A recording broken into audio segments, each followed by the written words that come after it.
लालची सास।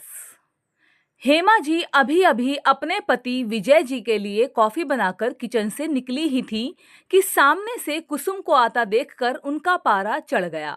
हेमा जी कुसुम से बोली, जब सारा काम हमें ही करना है तो तुम्हारा क्या काम है यहाँ?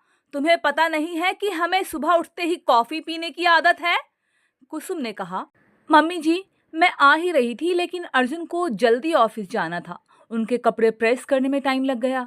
हेमा जी ने मुंह बनाते हुए कहा, बस हर बात में बहाना पहले ही तैयार रहता है। कुसुम को शादी करके आए अभी केवल 4 महीने ही हुए थे। यहाँ आकर उसे ऐसा लगने लगा था जैसे किसी जेल में आ गई है।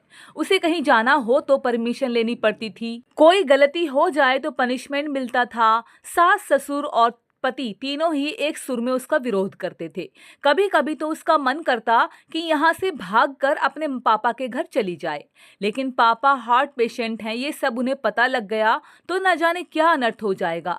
यही सोचकर वो ये सब बर्दाश्त करती रहती थी। कुसुम ने जल्दी जल्दी सबके लिए नाश्ता बनाया। उसके बाद अर्जुन को टिफिन पैक करके दे रही थी, तभी अर्जुन ने आवाज दी, कुसुम, क्या कर रही हो? इतना टाइम नहीं है मेरे पास। कार चला के नहीं जाना है।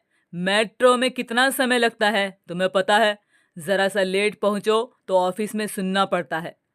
अर्जुन की एक एक बात का इस बात की ओर इशारा था कि उसके पिता ने कार नहीं दी थी, लेकिन वो अब सब सुन लेती है।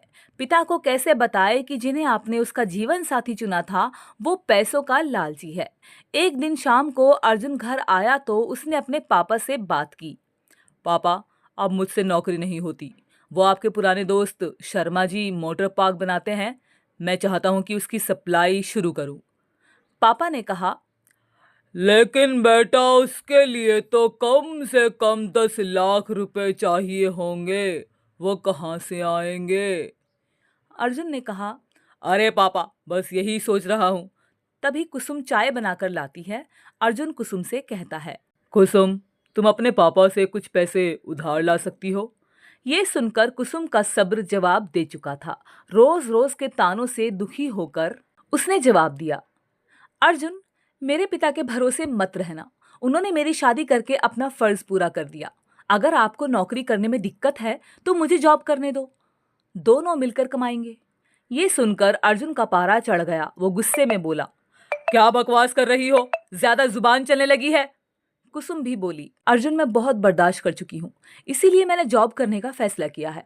ये बात सुनकर अर्जुन चिल्लाकर बोला, नहीं, हमारे घर में ये सब नहीं होता। तुम्हें जॉब करनी है तो अपने घर चली जाओ। कुसुम ने भी कहा, मुझे पता था आप यही कहेंगे। मैंने वकील से बात कर ली है, मैं जल्दी तलाक ले लूंगी। ये बात सुनकर अर्जुन और उसके पिता के हाथ पांव फूल गए। तभी हेमा जी वहां आई और बोली, देख लिया बहू को सिर पर चढ़ाने का नतीजा, निकाल दें इसको घर से बाहर। कुसुम ने भी सामना करते हुए कहा, ठीक है, मैं पुलिस को फोन कर देती हूँ। आप मेरा सारा सामान और दहेज वापस कर दीजिए, साथ ही हर महीने अपने पति की कमाई का आधा हिस्सा मैं कोर्ट से ले लूंगी। इस मकान में भी मेरा हिस्सा है, आधा मकान मेरे नाम कर दीजिए। इसीलिए बात को सुनकर तो हेमा जी को पसीना आ जाता है और वो विजय से कहती हैं, सुनो, ये क्या कह रही है? तभी विजय जी ने कुसुम से कहा, बेटी, ऐसी बातें क्यों कर रही है? आज के बाद हम तुमसे कभी कुछ नहीं कहेंगे। तू अपने कमरे में जा।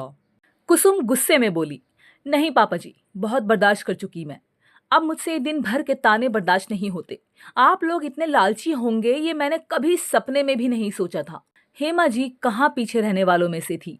वो भी बोली, इसके बाप को फोन करके बुलाइए, इसके मुंह लगने से अच्छा है उनसे डायरेक्ट बात करते हैं। कुसुम एकदम अजीब सी सिचुएशन में आ गई और फिर बोली, माँ जी, मेरे पिता हार्ट पेशेंट हैं। अगर इस बात को सुनकर उन्हें कुछ हो गया तो इसके जिम्मेदार आप लोग होंगे। अर्जुन ने कहा, ये तुम्हें क्या हो गया? आज से पहले तो तुमने कभी ऐसी बात नहीं की। कुसुम बोली, मैं आज तक आपके और मम्मी पापा जी के हर ताने को बर्दाश्त करती रही। 20 लाख रुपए मेरे पापा ने शादी में खर्च किए, फिर भी आपको कार चाहिए, बिजनेस करने के लिए पैसा चाहिए। कुसुम ने उसी समय अपना सामान पैक किया और घर छोड़ दिया। जाने से पहले उसने अपने सास ससुर और पति तीनों को कहा, अगर मेरे पापा को आपने कुछ बताया तो मैं आपको अरेस्ट करा दूंगी। तलाक का नोटिस आपको मिल जाएगा, चुपचाप साइन कर देना। ये बोलकर कुसुम वहां से निकलकर अपनी एक सहेली के फ्लैट में पहुंच गई। एक दिन पहले उसी ने उसे हक के साथ अपना आत्मसम्मान बचाने के लिए समझाया था। कुसुम ने अपनी सहेली काजल से कहा, काजल, मैं आ तो गई हूं, लेकिन अब आगे क्या होगा? काजल ने कहा, तू चिंता मत कर, मैंने बात कर ली है, मेरे ऑफिस में जगह खाली है, कल से तू जॉब करेगी और मेरे साथ रहेगी। 1 महीने तक जॉब करने के बाद कुसुम एक दिन अपने घर जाती है और पिताजी को सारी बात बताती है। उसकी बात सुनकर उसके पिता कहते हैं, बेटा, मुझे तूने क्यों नहीं बताया? कुसुम ने कहा, पापा, आपने मेरे लिए बहुत कुछ किया है, अब मैं आपको परेशान करना नहीं चाहती थी। पापा बोले, बेटी, मैं इतना कमजोर नहीं हूं, तू चिंता मत कर, घर आ जा।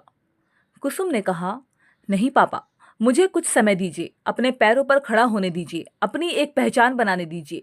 कुछ ही महीने केस चलने के बाद अर्जुन और कुसुम का तलाक हो गया। अर्जुन को पूरा दहेज और 30 लाख रुपए देने पड़े। साथ ही हर महीने अपनी सैलरी का एक हिस्सा वो कोर्ट में जमा करवाता था।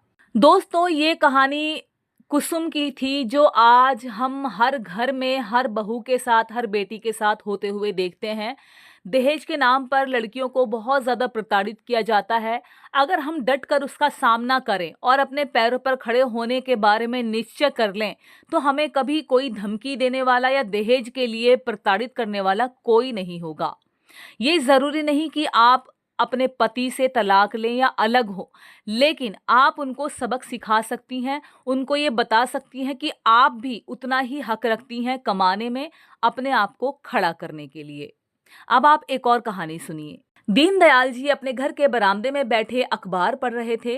तभी उनकी पत्नी मंजू ने चाय देते हुए पूछा, आज आप अखबार ही पढ़ते रहोगे या कोई और काम भी करोगे?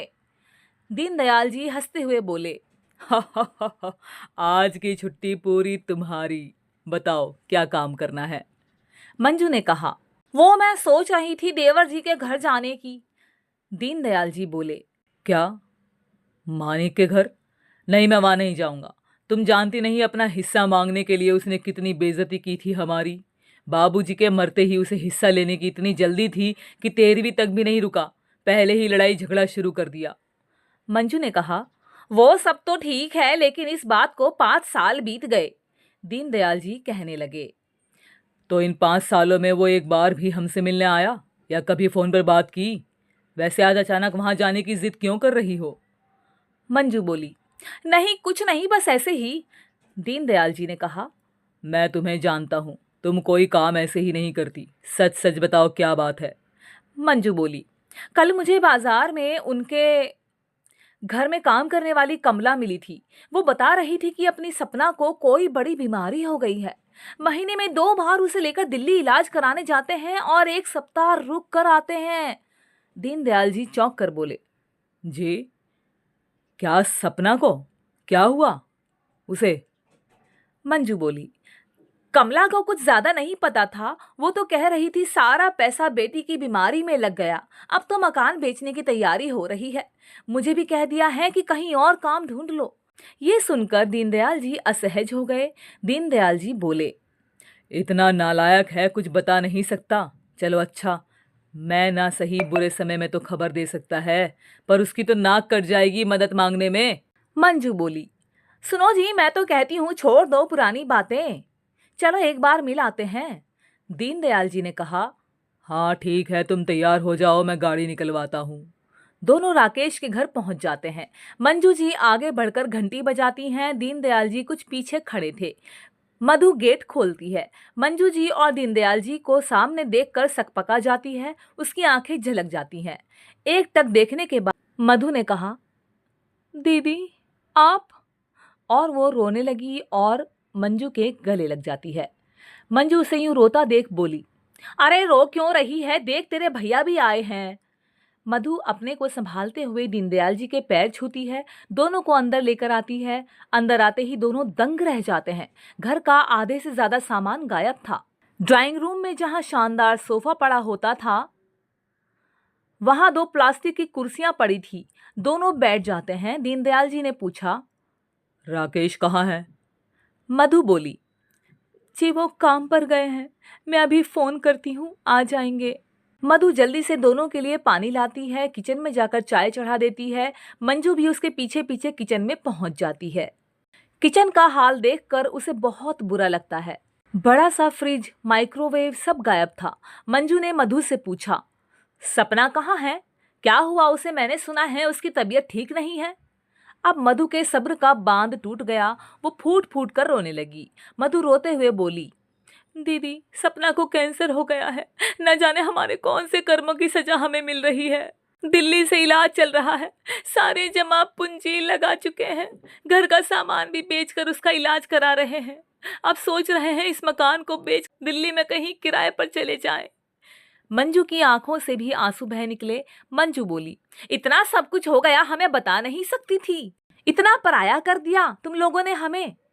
मधु बोली, नहीं दीदी, मैंने तो कई बार इनसे कहा, लेकिन ये बोले क्या मुंह लेकर जाऊं भैया के पास, पहले ही उनकी इतनी बेइज्जती कर चुका हूं। मंजू ने कहा, हम घर वाले हैं, कोई रिश्तेदार नहीं। अच्छे में ना सही, बुरे वक्त में तो इकट्ठे हो सकते हैं। चल चिंता मत कर, सब ठीक हो जाएगा। मधु आंसू पोंछ कर चाय बनाने लगी। तभी गेट की घंटी बजी। मधु ने गेट खोला। राकेश ने अंदर आकर दीनदयाल जी के पैर छुए। उसे देखकर दीनदयाल जी अंदर तक हिल गए।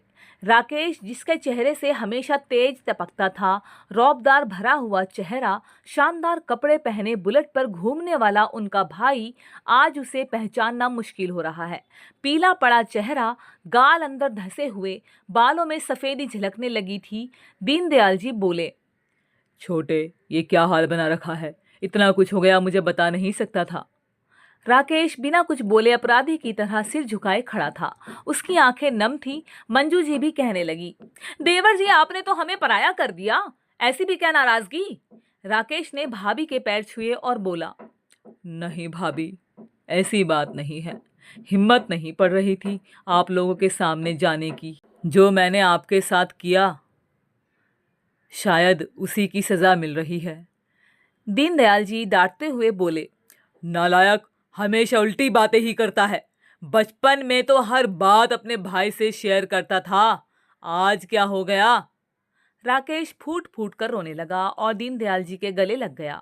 दीनदयाल जी की भी आंखें नम हो गई। मंजू और मधु भी रोने लगी। दीनदयाल जी बोले, चल कोई बात नहीं, ये बता सपना कहाँ है? मधु ने बताया, भैया वो अंदर के कमरे में दवा खाकर सो रही है, मैं अभी जगाती हूँ उसे। मंजू जी ने कहा, नहीं उसे आराम करने दे, वैसे डॉक्टर क्या कहते हैं? राकेश ने बताया, पता नहीं भाभी, लंबा इलाज चलेगा। दीनदयाल जी कहने लगे, चिंता मत कर, मैं देखता हूँ, तो उसकी सारी रिपोर्ट की कॉपी मुझे दे। मंजू जी ने बताया, ये मकान बेचकर दिल्ली जाने की सोच रहे हैं। दीनदयाल जी एकदम बोले, नहीं, मकान नहीं बिकेगा, मैं सब संभाल लूंगा, तेरा दिल्ली में रहने का इंतजाम भी हो जाएगा। राकेश रोते हुए बोला, भैया मुझे माफ़ कर दीजिए, मैंने आपके साथ बहुत गलत किया। दीनदयाल जी ने कहा, वो तो तू हमेशा करता है, बचपन में भी शरारत तू करता था और मार मुझे पड़ती थी। ये कहकर दीनदयाल जी हंसने लगे। दीनदयाल जी ने कहा, अब भी मैं तुझे बचा लूंगा। तभी तभी मधु चाय ले आई। सबने मिलकर चाय पी। मधु मंजू जी से बोली, भाभी सपना उठ गई है। चारों सपना के कमरे में पहुंच जाते हैं। सामने पलंग पर कमजोर सी लड़की, आंखों में गड्ढे, मुरझाया चेहरा, एकटक सबको देख रही थी। मंजू जी मायूस होकर बोली, अपनी बड़ी मम्मी को भूल गई बेटा? सपना को मंजू जी ने गले लगा लिया। दीनदयाल जी भी प्यार से बोले, मेरा शेर बच्चा कैसे बकरी बन गया? ताया जी के साथ रहता तो कभी बकरी नहीं बनता। तेरा बाप तुझे खाने को नहीं देता क्या? सपना रोते हुए बोली, ताया जी आप मुझसे मिलने नहीं आए, आपकी चॉकलेट नहीं मिली, इसलिए कमजोर हो गई। दीनदयाल जी अपने आंसू पोंछते हुए कहने लगे, तू ठीक हो जा, फिर तुझे हम अपने घर ले जाएंगे। सबसे मिलकर दोनों घर की ओर चल दिए। घर पहुंचकर दीनदयाल जी गहरी चिंता में डूब गए। दीनदयाल जी सपना की रिपोर्ट लेकर अपने डॉक्टर से बात करते हैं। वो उन्हें एक स्पेशलिस्ट से मिलवाता है। एक सप्ताह बाद वो दोनों राकेश के घर पहुंच जाते हैं। दीनदयाल जी ने राकेश से कहा, सुन, मैंने सारा इंतजाम कर दिया है। सपना का इलाज दिल्ली के सबसे बड़े अस्पताल में होगा। भगवान ने चाहा तो जल्दी ही वो ठीक हो जाएगी। सरकारी अस्पताल के भरोसे कुछ नहीं हो पाएगा। राकेश ने कहा, लेकिन भैया उसमें तो बहुत खर्चा आएगा। दीनदयाल जी एक बैग उसके आगे सरका देते हैं और कहते हैं, ये 50 लाख हैं, मैंने गांव की जमीन बेच दी। राकेश और मधु की आंखों से टप टप आंसू बह रहे थे। राकेश बोला, भैया ये आपने क्या किया? मैं तो अपना हिस्सा पहले ही बेच चुका हूँ, अब आपने भी अपना हिस्सा बेच दिया। दीनदयाल जी ने कहा, जब बात अपने बच्चे की हो तो सब कुछ फीका लगता है। तू जाने की तैयारी कर, मैंने वहां तेरे रहने का भी इंतजाम कर दिया है। ये 50 लाख अगर कम पड़े तो घबराना मत, मेरे पर कुछ सेविंग भी है। देखते ही देखते 6 महीने के इलाज के बाद सपना ठीक हो जाती है। आज सपना घर आ रही थी। दीनदयाल जी और मंजू जी ने पूरा घर फूलों से सजाया। सपना जैसे ही घर आई उसका जोरदार स्वागत किया गया। राकेश और मधु जैसे ही घर के अंदर आए वो चौंक गए। पूरा घर बिल्कुल नया लग रहा था, जैसे अभी अभी पेंट किया गया है। नए सोफे, किचन में बड़ा फ्रिज, सब पहले जैसा था। राकेश रोते हुए अपने भाई के गले लग गया। दीनदयाल जी ने कहा, मैंने कहा था ना सब ठीक हो जाएगा। मधु रोते हुए कहने लगी, भाभी आपने ये सब क्यों कर दिया? आपका कर्ज हम कैसे चुकाएंगे? मंजू जी मधु के आंसू पोंछते हुए बोली, पागल, घर वालों पर कोई कर्ज नहीं होता। हमारे रहते तुम कष्ट उठाओ, ये भी तो नहीं हो सकता। सबने मिलकर सपना से केक कटवाया। तभी वहां कमला आ गई। मंजू जी बोली, इसे मैंने बुलाया है, ये यहाँ काम करेगी, चिंता मत कर, इसकी पगार मैं दे दूंगी। राकेश ने कहा, नहीं भाभी, अब मैं पूरे जोश में आकर काम करूंगा, सब संभाल लूंगा। दीनदयाल जी और मंजू जी उनसे विदा लेकर घर की ओर चल दिए। वो दोनों अपना सब कुछ लुटाकर अपना परिवार पा लेने पर खुद को गर्वान्वित महसूस कर रहे थे। दोस्तों, ये कहानी थी दो भाइयों की, जिससे हमें ये सीख मिलती है कि परिवार मिलकर अगर कुछ भी करते हैं तो सफल हो जाते हैं। अलग अलग रहकर कभी कोई आगे नहीं बढ़ सकता। इसीलिए परिवार एक होना बहुत ज़रूरी है। दोस्तों, अगर आपको इन दोनों कहानी में से कोई भी कहानी पसंद आई है तो हमारी इस कहानी को लाइक और शेयर ज़रूर करना। हमारे चैनल आनी ऑफिशियल कहानियाँ को सब्सक्राइब भी ज़रूर से कर लेना। और हाँ दोस्तों, नोटिफिकेशन बेल दबाना मत भूलिएगा ताकि आपको आने वाली मज़ेदार कहानियों की नोटिफिकेशन मिलती रहे। एक और अच्छी सी कहानी के साथ बहुत जल्द आपसे मिलती हूँ। तब तक के लिए धन्यवाद दोस्तों।